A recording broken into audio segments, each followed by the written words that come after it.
That Naturopathic Podcast. TNP. Hello there. Hi, and thanks for joining us. I'm Dr. Michelle Pobega, naturopathic doctor. And I'm Dr. David Miller, ND, and we hear your frustrations. This show is for you. This show is for you if you're feeling like your current healthcare strategy is not getting to the root cause or the underlying reasons for your health. This show is for you if you've been told that you're fine, but you definitely don't feel very well. This show is for you if you're walking out of your doctor's office with 1, 2, 3, 4, or even 5 medications without any mention of diet, lifestyle, or a long-term game plan. This show is for you if you've got several specialists taking care of you, but no one is really putting all the pieces together. This show is for you if you believe that health should be part of healthcare. These problems have solutions. We know it. Our patients know it. And we want you to know it. Naturopathic medicine is the solution that you should know about. Welcome to another episode of That Naturopathic Podcast. Dr. David Miller, ND, Dr. Michelle Pobega, ND. What's up? Hi, Dave. How are you? Yeah, good. The sun is shining. We're past the change, and I feel like spring is on its way. However, I feel like there's some weird lingering things happening after the cold and flu season, and I'm getting some patients coming in complaining about a post-viral type of syndrome. So in spite of the spring coming in, we're still dealing with some lingering stuff from the winter. So sorry to the Southern Hemisphere listeners. This is it's the opposite for you. Yeah. So I wanted to just talk about something that I've had a couple of clients, I think, probably for the first time that I've ever had anyone really come in, at least that I can remember. And it's interesting that they both came in like a week apart from each other, one at each of my clinics that I work at. And basically both in January, they both originally got sick in January with a cold, some kind of viral infection that really like held them run down for a good solid several days for my one client. My other client felt like she was at account for a good 3 weeks. And then they both remarked that they started to feel like they were recovering for a couple of weeks before they got hit again with almost a rebound of symptoms. Neither of them were tested positive for COVID. So we could just rule that out if anyone's thinking that already. And both of them remarked that even from that first viral infection, they never fully recovered and they already started to experience like prolonged fatigue. And then after that second one, that kind of upticked on them again, they've both been just completely in the tanker. Mentally, just general energy, muscular capacity, like physical exertion, like they just cannot. And my one patient he's a big guy. He's a cop and he's on the tactical team. So he has to be able to carry 300 pounds, 400 pounds. And he's got 2 little kids under the age of 5. And he was like, I was winded carrying one of my kids up the stairs. He's like, that is not normal for me. So I was like, hey, with them right now mitochondria. yeah. No rough and tumble play at this point either. So I kind of wanted to bring it to our listeners' attentions because I found that was really remarkable that I suddenly got within a week's time 2 different people complaining the exact same thing after January viruses. So there's the initial virus, non-specific virus. You don't really know whether it's a lack of testing or it doesn't really matter. We don't know exactly what that first, and it's a respiratory virus you're talking about? Both of them. Like a head cold, chest cold, head cold, chest cold, that sort of thing? Yeah. Like a flu, dizzy, sore throat, wheezing, headache, fever, sinuses. I don't think nauseated. Neither of them really mentioned fever. But the gentleman said definitely viral. Yeah. But to me, it almost, more just exhausted than anything I'd like to else. know, but it almost doesn't matter. It sounds like they've had like sort of non-specific infectious challenges. That's it. Like cold and flu-like symptoms for both of them, basically. Which, okay, then just to clarify, in case anyone else is wondering, because if I'm wondering, I think some other people will be wondering, the second thing that happens in both of these cases is not identical to the first thing they've experienced. Is this what you're saying? Or do you say they get the cold and flu symptoms, then they get the exact same cold and flu symptoms again? So my one patient, the female, she said that after being sick for 3 weeks, started to get better, and then 2 weeks later, she started to feel off again, and she commented that it was almost like a relapse: breathing issues, sore throat, extreme tired, chronic headache, just like it was before. And then the guy said one of his children came home with a virus from school and was throwing up. And his partner got really sick. And by the weekend, he thought he was able to like go unscathed. And then all of a sudden he was just exhausted and just could not stop sleeping. So for him, it was more the fatigue, having to sleep, that type of like shutdown for his body, and with like slight flu-like symptoms. But yeah, that was more for him. I think for both of them, it was a little bit of a resurgence of similar symptoms, but it was like weeks later. Yeah. So I got sick in the beginning of January, and then I just recovered, and within like a week after recovering, I got sick again. That was weird, but it does seem to happen. You personally? Yeah, that just happened like a couple months or a month or two ago, and it was weird. It was like, well, I just got sick, like, and then I get sick again. So these are like kind of rebound challenges. Now, it sounds like, if I had to guess, it sounds like yours are maybe it's the same or some sort of similar pathogen sort of thing happening where they get it the second time around. Other people might just get like the fatigue and something sort of like a non-specific post-viral fatigue, post-viral brain fog, post-viral, like, so can you maybe talk a little bit about that? Because you've probably seen that too, right? Where people are just like, they get like chronic fatigue sort of syndrome symptoms that are just, they're not necessarily the same as the first infection. No, both of my patients said once they were past the more acute infectious stage, they were just tired. Right. And then there was that second flare of whether or not it was a new infection or somehow their symptoms just kind of like re-escalated. I don't know. After that, once the acute phase, which lasted longer than their typical type of viral experiences, then again, it was just another extreme fatigue. Like my one patient was like, all he can think about is taking a nap, and he's like, in the middle of the day he will like pass out hard, and he ended up going to his doctor and got a whole bunch of tests, and his doctor basically also just said he has post-viral syndrome. Yeah, that's what his even family physician said. He's like, that's what I think you have, but didn't give him much advice on what to do about it. So then he rang me up and he came to me. I hadn't seen him for a while, so I wasn't able to assess if there are any other underlying issues, but he alluded to the fact that he was actually feeling great prior to this. So there wasn't anything on his radar. And my female patient, just again, right now she still had like lingering dryness and scratchiness in her throat and some wheezing, but more than anything, just like completely terrible energy.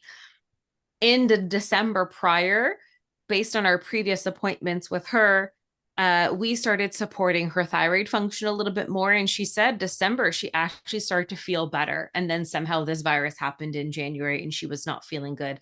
So I have to take that into consideration with how I support her too, that we keep doing the thyroid support, even though she's like, I don't know if it's working. And I was like, yeah, but your body just went through the ringer with whatever this virus was. So it may actually be helping you stay afloat, considering you said you started to feel better in December beforehand. But yeah, for both of them, it's just this chronic fatigue. And she was like, I look and feel exhausted and puffy. And she was like, haven't felt good since. So yeah, that's kind of what they're both talking about. And well, I guess my first experience of looking into post-viral conditions would be like mono Epstein-Barr, like chronic EBV.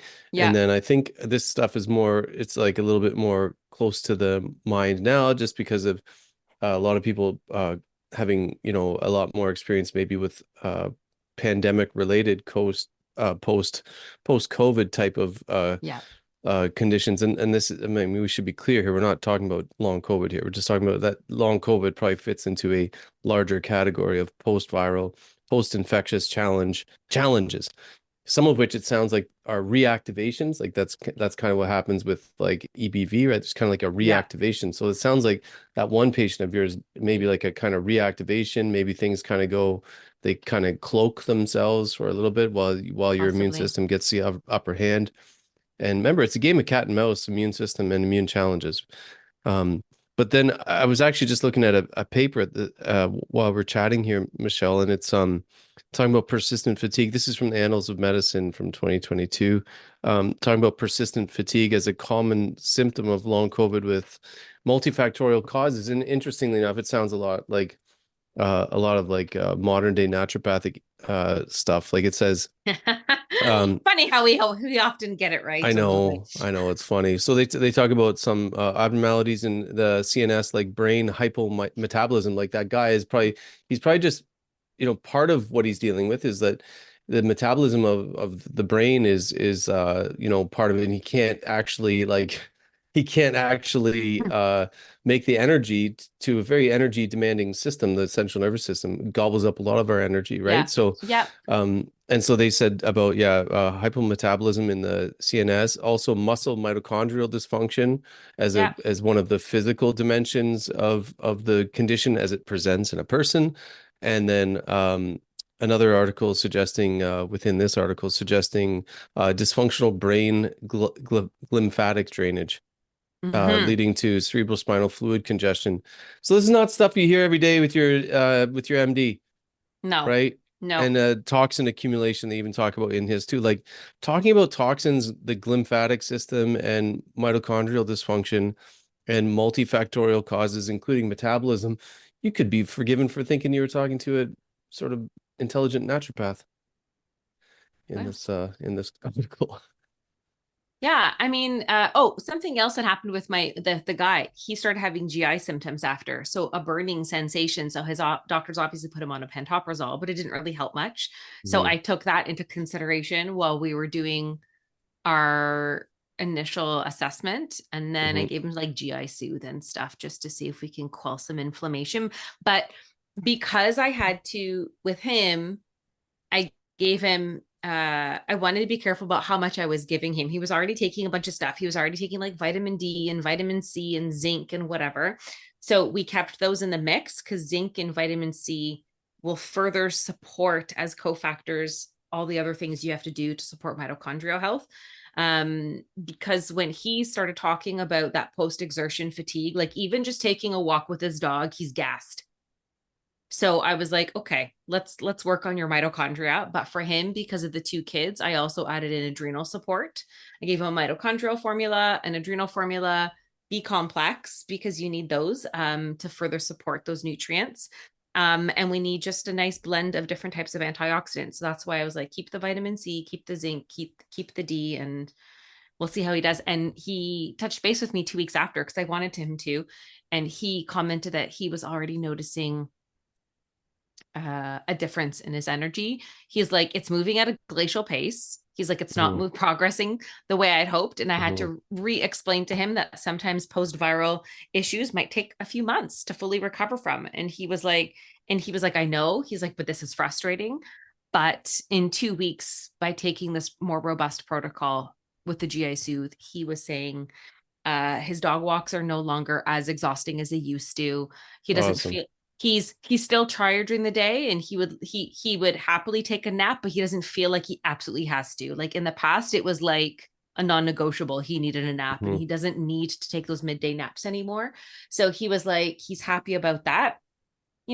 People are just impatient, and he needs to go back to work because he's on a work leave right now, Mhm. sick leave. So he was like, is there some way to speed this up? And I was like, probably not. You just got to nourish yourself. Oh, and then we actually implemented maybe even like a 24-hour fast once a week, just to give his body a break from digesting food and then go more into autophagy, house cleaning, all that kind of garbage Mhm. removal. And I also gave him a homeopathic for viruses just to see, it's a complex homeopathic for things like EBV, Epstein-Barr virus, those types of viruses, to see if we can help shift some of that out of the system. Mhm. So I didn't do more on the gut other than the GI Soothe.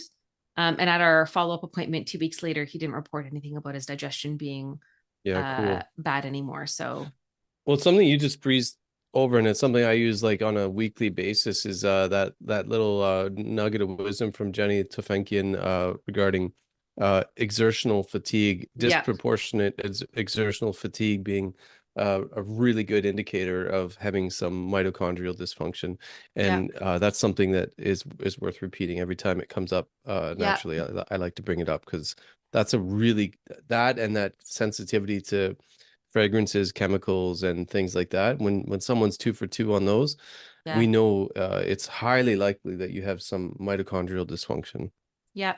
I have not had a chance to have a follow-up with my other patient, the female patient. But I think I have something with her next week. So I'm curious to see how she's doing with the few suggestions I made. She was already doing certain things. So we just really added in the mitochondrial support. And I just want to see how she's doing. I But looked it was, up, yeah. sorry, go on. No, it's just weird that I had like 2 people within a week, exact Well, yeah, same that's why we're talking about issues. it. That's Yeah. what happens, right? Yeah. I also I looked up, I just like searched neuroinflammation in this article too, and it comes up like 16 times. So that's it. There's a lot of neuroinflammation involved in a lot of these well, this is about post long COVID, pardon me. This is about long COVID, specifically pathophysiology of long COVID. But like me and Michelle are saying, this is applicable to like all sort of post infectious challenge cases where there's remaining symptoms that are similar to the initial infection, or just like they seem almost unrelated. Right. Neuroinflammation seems to be a big factor. That's why there's often that fatigue that's just Yeah. like this. It's just you're bagged fatigue, absolutely Yeah. bagged. Yeah. Yeah. And I think it's not just about focusing on the mitochondria. I think you have to focus on the adrenal state of the person. What were they like going into this state? What are they like? You know what I mean? You have to look at their gut health. You have to look at like areas of possible inflammation, making this just worse than it needs to be. Nutrition, are they sleeping? All that kind of stuff has to be a factor. It's not just like a one-stop shop where here's just like a standard protocol and you throw it at each person, because that's never how we do things. But yeah. But some principles being like here's some basics. Like there's the initial challenge of whatever the infection, virus, bacteria, whatever is. So the body has to deal with that, and that has some energetic and whatever cost. And then so everyone has to go through that. And sometimes you can go through that and you just beat it, and your immune system's stronger and you're over it fairly quickly. That's kind of like a robust immune response, you could say. And then this is where everyone starts to change even more, is our reaction to whatever we've gone through. So there could be some like neuroimmune switch that's happened, or we've tried to cope with the stressor in such a way that helped us get over it, but then it leaves us susceptible to something else. And so now you've got the secondary stuff getting even more varied between like how it manifests in everyone. And then prior to all of this happening, you've got your pre-existing conditions, right? So if you've got like COPD or like, congestive heart failure, that's very different than, me or Michelle running into the same virus. So, you got to keep all those pre-existing conditions or pre-existing challenges or weaknesses, because we all have some in mind here, right? That's why everything doesn't fit into your cookie cutter, but there are some principles you're following there, right? Yeah. So can you recap sort of your principles? You had like antioxidants. So just different antioxidants, a B complex, mitochondrial formula of some sorts. There's various ones out there. Mitochondrial is key. Yeah, I think mitochondrial is key. I wanted to make sure that was in there, and I did give it at a very generous dose, like 2 capsules twice a day of this blend that's for mitochondrial health. And thyroid support for my one patient. The other person got adrenal individualized support. Right. So but some I think individualization on top. Yeah, but I think the adrenals, in addition to the mitochondrial health and the antioxidant cofactors in B complex, I think that's the key. And then obviously working on nutrition, diet, that kind of stuff. That would be the basis, and then fine tune for individual care. Adrenals makes a lot of sense. And I'm gonna admit something. It's probably something I don't prescribe enough for, and you're just making me think a little differently, which I feel is like good. everyone needs an adrenal support. I know, but that's a slippery slope too, right? Like I used to, so when I first started practicing, I was like, who doesn't need adrenal support? Yeah. Here, hi, what's your Yeah. name? Adrenal Yeah. support. It's like, and then you kind of fall away from some things, but then as you get a little bit better understanding, I come back to it when I think, because those people that are really tired and wired, and they generally do well with ashwagandha, glutathione, and some other stuff that I use. But if you're in a state of like, those people that are so, I don't know, I see them in clinic. I'm like, I know, it's different as you get older. You start to observe things a little bit easier, and you're like, I know that their adrenals are just like absolutely keeping them going. They're like, oh, if this is a good one, if I slow down, I'll fall asleep. So I just have to keep moving. Yeah. It's like, there's a good sign that like your adrenals are probably just going like the whole time just to keep you going. And that's not a sustainable energy source. That's just not a sustainable energy source. So either way, you have to give the adrenals some support in those cases. Absolutely. I feel like people will come to me, especially for like detoxing or for pathogens or whatever, and I will not touch that area of their invested interest until their adrenals are done, especially if they present to me and they're like burnt out, not sleeping, running all pistons firing, feeling like they're, then I'm kind of like, okay, well, we got to do that first. Or people who are just completely exhausted. So you're kind of like, okay, is it the pathogens? Is it the whatever that's exhausting you? Or do we need to fill the tank first before we can like try to upregulate some of these functions in your body? Because how effective are we going to be at trying to supercharge your body at doing more tasks if it could barely just break even with with day-to-day things? So you have to fill up the cup sometimes before you can start doing some of those other tasks. And I have to remind my patients about that sometimes. If they're coming to me exhausted, I was like, a detox is not the thing you need right now. You need to fill your cup up first. Yeah, you need some yin and some yang sometimes. Yeah. So for both of these patients, they were just like tanked.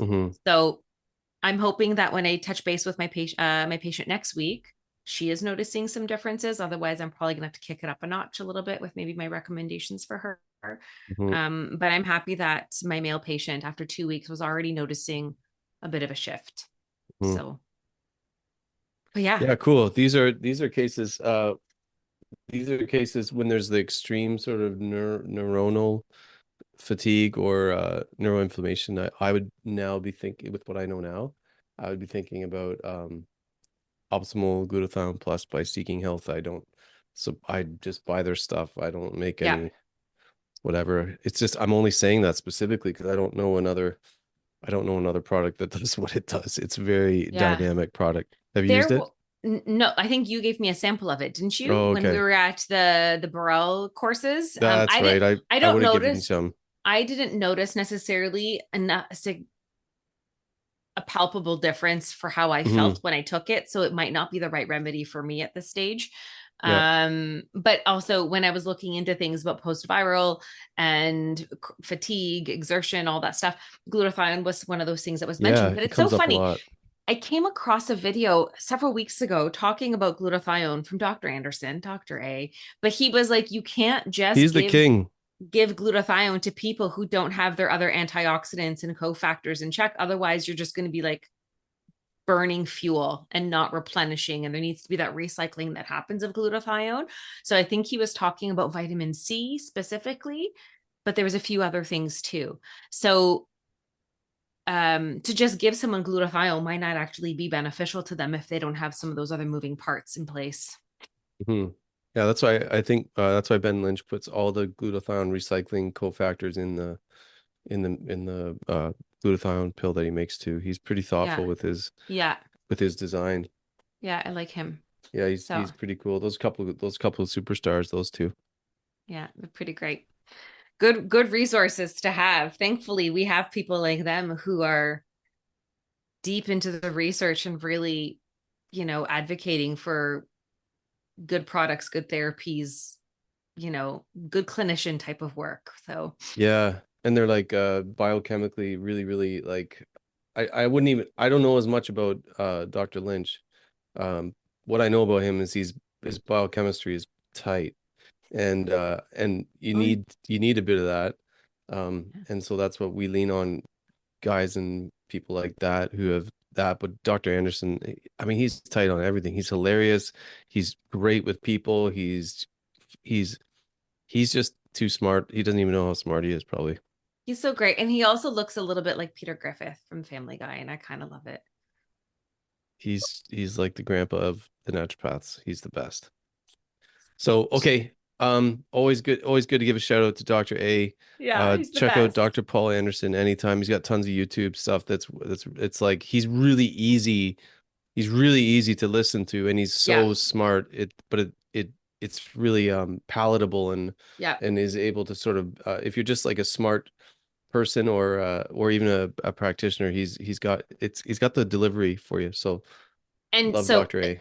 If anything ever of his pops up on my radar on like social media or something, I stop and I listen. Like that's one of the few people that are like, no, let's watch this. Like there's always going to be something I can learn from him. So I stop and I listen with Dr. Anderson for sure.